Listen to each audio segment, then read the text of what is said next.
বন্ধুরা, কারো পৌষ মাস, কারো সর্বনাশ, ক্যারিবিয়ান দ্বীপপুঞ্জে তোলপাড় করা ঝড়, জিম্বাবু সফর থেকে ছিটকে গেলেন 3 ক্রিকেটার, ভাগ্য খুলল কেকেআর এর ক্রিকেটার। বন্ধুরা, আপনারা যদি দেখতে চান কোন কেকেআর এর ক্রিকেটারের ভাগ্য খুলল, তাহলে ভিডিওটি লাস্ট অবধি দেখতে হবে, চ্যানেলটা সাবস্ক্রাইব করতে হবে, লাইক দিতে হবে এবং নোটিফিকেশন বেল আইকন দাবাতে হবে।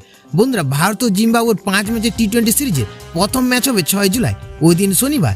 দ্বিতীয় ম্যাচটি হবে পরের দিন অর্থাৎ রবিবার। ভারতীয় সময় ম্যাচ শুরু হবে বিকেল 4:30 থেকে। 5টি ম্যাচ হবে, সবগুলি ম্যাচই হবে জিম্বাবুর রাজধানী হারারেতে। বন্ধুরা, টি20 বিশ্বকাপ ফাইনালে জেতার পর হ্যারিকেন বেরিলের হানা ফলে দেশে ফিরতে পারেনি ভারতীয় ক্রিকেট দল।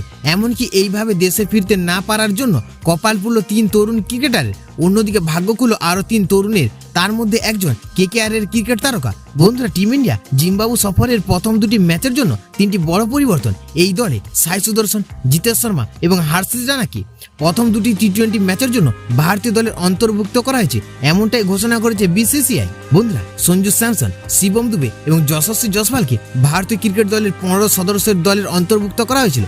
এরা সাম্প্রতিক টি20 বিশ্বকাপ জয়ী দলের সদস্য। বন্ধুরা, যার জায়গায় বিসিসিআই সাই সুদর্শন, জিতেশ শর্মা ও হর্ষিত রানাকে বদলি হিসেবে অন্তর্ভুক্ত করেছে।